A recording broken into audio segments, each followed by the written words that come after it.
What's going on, guys? It's Kyle again with DTOM Knives and Gear, and today we're going to take a closer look at the modifications from BJ Hill over at Hilltop Knife and Gear. Stay tuned. All right, welcome back, everybody.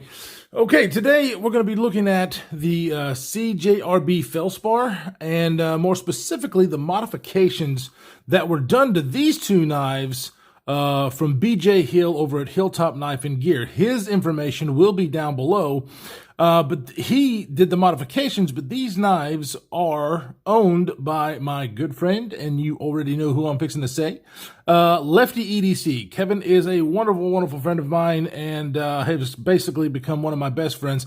We talk all the time, me, him, and Jake from Bearded Gear. We just, we have a group chat, and it's just one of those things where we talk on the daily. And we have a lot of stuff in common and whatnot, and so, yeah.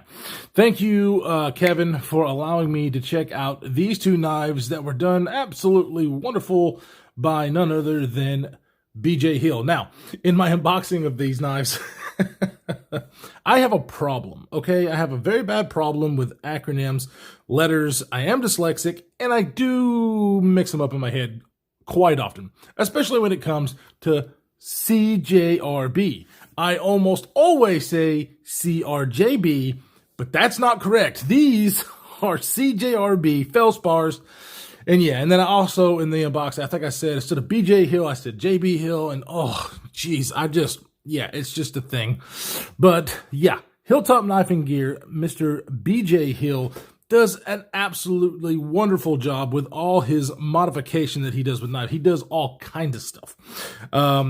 This one, or these in particular, he not only did an excellent, oh my gosh, do I love his acid stone wash finishes that he does on the blades. Oh, look at that. And then he also puts a wicked sharp edge, as you can see, on those things. But he also, as you can see, removed the thumb stud and put a hole for deployment. Now, that's just super cool because, as Jake from Bearded Gear would say, holes are better than studs. And almost always, I agree with him. This knife, I have said quite a few times, is one of my all-time favorite budget knives. And the reason that I say that is because the G10 handles are contoured. It is just an excellently, just so comfortable in the hand. It doesn't have a forward finger troll, which is what I would really love on this thing, but nested liners, wonderful pocket clip, except for the big button head screws that they use. But I love it because it flicks out with authority on that thumb stud. The thumb stud deployment on this knife is actually really well done, even more so than some of the more expensive knives that I have in the collection. So, whenever I saw that he did the whole deployment on these, I was really excited, but kind of nervous. Now, the mini Feldspar, it's just too small for me. I can get it out there with the roll and with the hole, just kind of roll it out with my thumb. But even that is kind of difficult for me in my big old hands. But as you can see, just the excellent job that he did as far as heat, coloring the hardware and the pocket clip. Oh, it's just, it really looks amazing, especially with this color that he's done. Both of these are purple, but this one was just a little bit darker. So that, I like the darker color, but oh my gosh, for some reason, I didn't think I was going to like this purple. This purple looks amazing, especially with the bronzed look from the heat anno. And then, of course, these knives they just work. They work really, really well. I love them. I absolutely love them. And to have something that is a budget knife brought up to this level by BJ is just amazing. I mean, he's done a lot of work with the Rat #1 and 2. He does a lot of that stuff, just makes the knife your own. And I could not be happier with the work that he did on this guy. Now, the whole deployment is really cool. And I was able to kind of figure out how to do the reverse flick with this, because with me and being right-handed, as you can see right there, the other side of the scale is kind of intrusive. And so me getting my big fat fingers in there is not the easiest in the world, but I totally know that Lefty EDC is going to love this thing. I suck at left-handed, but yeah, it's got a lot more room in there to get that the middle finger flick on this guy on this side, because that hole is a lot more open. But yeah, I did kind of figure it out, and so that was a lot more fun. I did use that as the main deployment, but of course, you know, the slow roll works, and it works for the just the thumb flick, but it doesn't work as well as the thumb stud for that. So I definitely prefer, if I'm going to use my thumb, to do it on the one that has the thumb stud. But, you know, to be able to do that, it just makes this knife so much more fidgety. I don't know what, if he did work on this thing other than all that, because this thing just kind of falls shut, and the action on it is better than on this one. I don't know if that's because it's just been played with more or not, but yeah, it's just it's not fall shut, but it is, yeah, you know, just a little bit of shake and it goes down in there.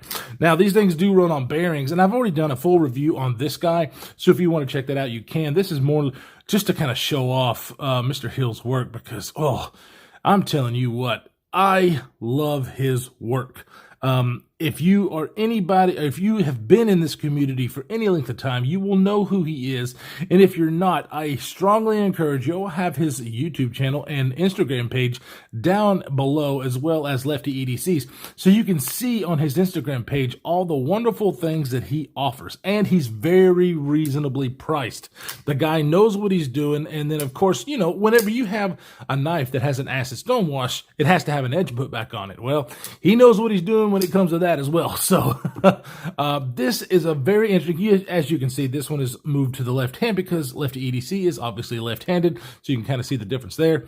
But yeah, I was really, really excited to get these in hand. And when I first got it, that hole was kind of difficult for me, but I learned what to do to be able to get this out. And so I thought if I got mine done, that I might make him move the hole, or ask him about moving the hole to a different spot. I don't know if I would need to do that now, but he's probably got some ideas anyways in his head about maybe for getting that hole a little bit out of the way from this scale. There might not be something you can do, really, because of just the nature of the beast and how much room you get to work with.